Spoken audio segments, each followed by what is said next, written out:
प्रश्न नंबर 50। निम्नलिखित में से कौन सा से हित समूहों और जन आंदोलनों दोनों के लिए समान है या है?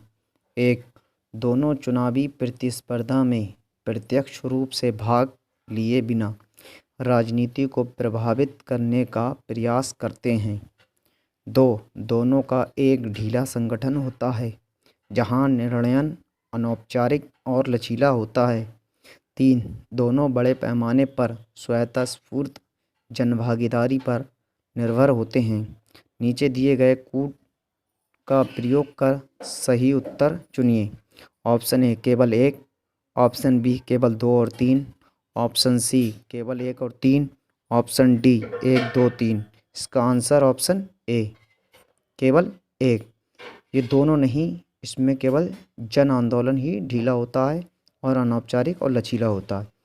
और दोनों, यहाँ दोनों की बात कर रहा है, दोनों बड़े पैमाने पर, दोनों नहीं, जन आंदोलन बड़े पैमाने पर स्वतःस्फूर्त जनभागीदारी पर निर्भर होते हैं। Question number 51। निम्नलिखित कथनों पर विचार कीजिए। एक, संविधान में संशोधन राष्ट्रपति की पूर्व अनुमति से ही आरंभ किया जा सकता है। दो, सभी संविधान संशोधन विधेयकों को प्रत्येक सदन में साधारण बहुमत से पारित किया जाना आवश्यक है। उपर्युक्त कथनों में से कौन सा से सही है या है?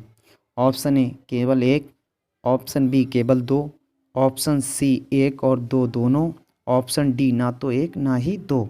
इसका आंसर ऑप्शन डी, ना ही एक ना ही दो। दोनों ही कथन गलत हैं। Question number 52। संविधान की प्रस्तावना के संदर्भ में निम्नलिखित कथनों पर विचार कीजिए। एक, प्रस्तावना में कहा गया है कि संविधान भारत की संविधान सभा से अपना प्राधिकार प्राप्त करता है। दो, भारतीय संविधान प्रस्तावना से आरंभ होने वाला विश्व का पहला संविधान था।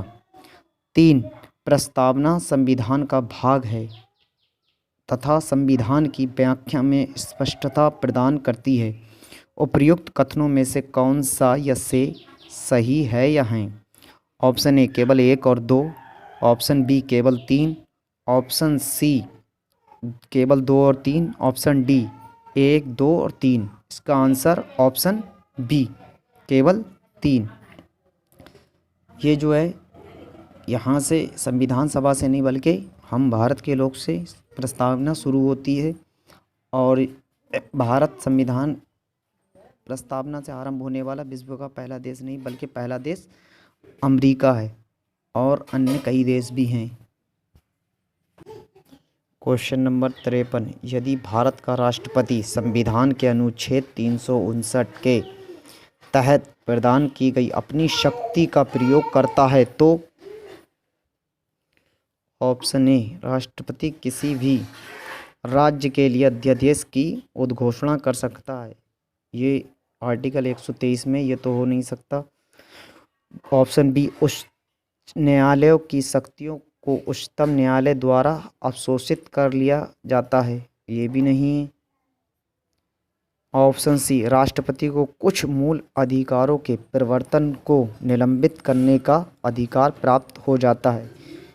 ये सही है। ऑप्शन डी, वह राष्ट्रीय आपात का विस्तार देश के केवल कुछ भागों में कर सकता है, पूरे देश में नहीं। ये गलत है। Question number 54। हाल ही में सुर्खियों में रहा जेनो ट्रांसप्लांटेशन है। ऑप्शन ए, किसी पादप को एक स्थान से दूसरे स्थान पर ले जाने की तकनीक। ऑप्शन बी, विभिन्न प्रजातियों के बीच अंगों का प्रत्यारोपण।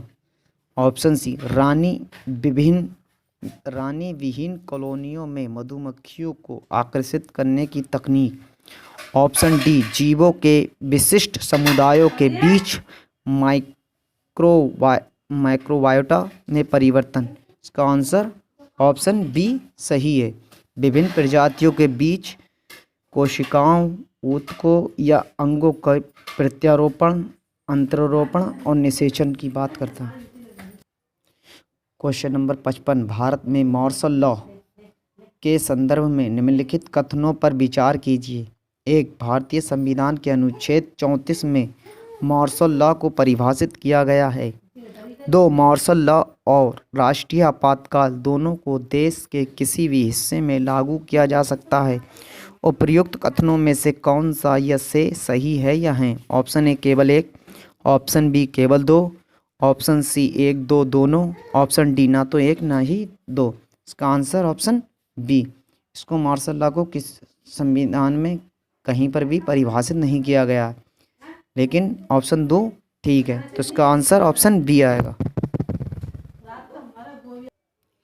क्वेश्चन नंबर 56, भारत में पदोन्नति में आरक्षण लागू करने के दौरान अनुसूचित जातियों यानी कि एससी और अनुसूचित जनजातियों एसटी से संबंधित लोगों के प्रतिनिधित्व के संदर्भ में निम्नलिखित कथनों पर विचार कीजिए। एक, लोक नियोजन में लोगों के किसी वर्ग के प्रतिनिधित्व की अपर्याप्तता को दर्शाने वाले मात्रात्मक आंकड़े एकत्र करने के लिए राज्य बाध्य है। दो, पदोन्नति संबंधी पदों में आरक्षित श्रेणियों के प्रतिनिधित्व की अपर्याप्तता के आकलन का उत्तरदायित्व केंद्र सरकार पर है। उपर्युक्त कथनों में से कौन सा या से सही है या है? ऑप्शन ए केवल एक, ऑप्शन बी केवल दो, ऑप्शन सी एक और दो दोनों, ऑप्शन डी ना तो एक ना ही दो। इसका आंसर ऑप्शन ए केवल एक सही है। एम नागराज बाद 2006 और जर्नैल सिंह बाद 2018 के न्यायालयों के अनुसार बाध्य किया गया है। और ये केंद्र पर नहीं, ये केंद्र सरकार पर नहीं, राज्य सरकारों पर है। आकलन का उत्तरदायित्व केंद्र सरकार पर नहीं बल्कि राज्य सरकार पर है। यदि आपने हमारा अभी तक चैनल सब्सक्राइब नहीं किया है तो अभी परवेज दिशा यूपीएससी सब्सक्राइब कर लीजिए। क्वेश्चन नंबर 57 है, भारतीय परिषद अधिनियम 1861 ने निम्नलिखित में से कौन सा या से प्रावधान भारत में पहली बार प्रस्तुत किया या किए? एक, भारतीय प्रशासन में अध्यादेश जारी करने की शक्ति। दो, वायसराय की परिषद में गैर सरकारी सदस्यों के रूप में भारतीयों का नाम निर्देशन। तीन, भारत के राज्य सचिव का नया पद। नीचे दिए गए कूट का प्रयोग कर सही उत्तर चुनिए। ऑप्शन ए केवल एक, ऑप्शन बी केवल एक और दो, ऑप्शन सी केवल दो और तीन, ऑप्शन डी एक दो तीन। 57 का आंसर ऑप्शन बी सही है, यानी कि एक और दो सही है, तीसरा गलत है।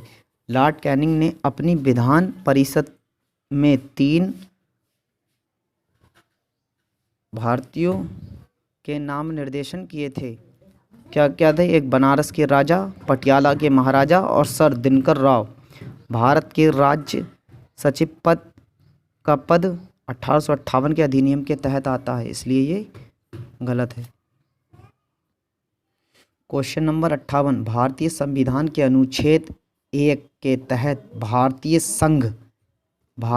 संघ की अभिव्यक्ति में निम्नलिखित में से कौन सा या से शामिल है या हैं? एक, राज्य। दो, संघ राज्य क्षेत्र। तीन, ऐसे राज्य क्षेत्र जो भविष्य में भारत द्वारा अर्जित किए जाएं। नीचे दिए गए कूट का प्रयोग कर सही उत्तर चुनिए। ऑप्शन ए केवल एक, ऑप्शन बी केवल एक और दो, ऑप्शन सी केवल दो और तीन, ऑप्शन डी एक दो तीन। इसका 58 का आंसर केवल राज्य, ऑप्शन ए केवल एक। क्वेश्चन नंबर 59, निम्नलिखित में से कौन भारत में सरकार की संसदीय प्रणाली को परिभाषित करने वाली विशेषता या विशेषताएं है या हैं? एक, कार्यपालिका, विधायिका और न्यायपालिका के मध्य शक्तियों का सुस्पष्ट पृथक्करण। दो, कार्यपालिका का विधायिका के प्रति उत्तरदायी होना। तीन, केंद्र और राज्यों के मध्य शक्तियों का विभाजन। नीचे दिए गए कूट का प्रयोग कर सही उत्तर चुनिए। ऑप्शन ए केवल 1 और 2, ऑप्शन बी केवल 1 और 3, ऑप्शन सी केवल 2, ऑप्शन डी केवल 2 और 3। इसका आंसर ऑप्शन बी केवल 2 है। इसमें क्या कहा गया? इसमें पृथक्करण की बात नहीं की गई है, शक्तियों का पृथक्करण नहीं होता और ये सही है। और केंद्र और राज्य के मध्य शक्तियों का विभाजन का संसदीय प्रणाली से कोई संबंध है ही नहीं। क्वेश्चन नंबर 60, संपत्ति के अधिकार के संदर्भ में निम्नलिखित में से कौन सा या से सही है या नहीं? एक, यह एक विधिक अधिकार है। 2, इसे संसद की एक साधारण विधि द्वारा सीमित किया जा सकता है। 3, उल्लंघन के मामले में पीड़ित व्यक्ति इसे परिवर्तित कराने के लिए सीधे उच्चतम न्यायालय जा सकता है। नीचे दिए गए कूट का प्रयोग कर सही उत्तर चुनिए। ऑप्शन ए केवल 1 और 2, ऑप्शन बी केवल 3, ऑप्शन सी केवल 1, ऑप्शन डी 1 2 3। इसका answer option A is right answer. 1 और 2 सही है। ये एक विधिक अधिकार है, इसको सीमित किया जा सकता है, विनियमित भी किया जा सकता है, संक्षिप्त भी किया जा सकता है या संशोधित किया जा सकता है। और इसको उच्चतम न्यायालय नहीं बल्कि उच्च न्यायालय के द्वारा पीड़ित व्यक्ति उच्च न्यायालय में, उल्लंघन के मामले में पीड़ित व्यक्ति उच्चतम न्यायालय नहीं बल्कि उच्च न्यायालय जा सकता है। आर्टिकल 226 के तहत। यदि आपने हमारा अभी तक चैनल सब्सक्राइब नहीं किया है तो परवेज PARVEJ दिशा UPSC सब्सक्राइब कर लीजिए। धन्यवाद। अगली वीडियो में फिर मिलेंगे कल इसी वक्त।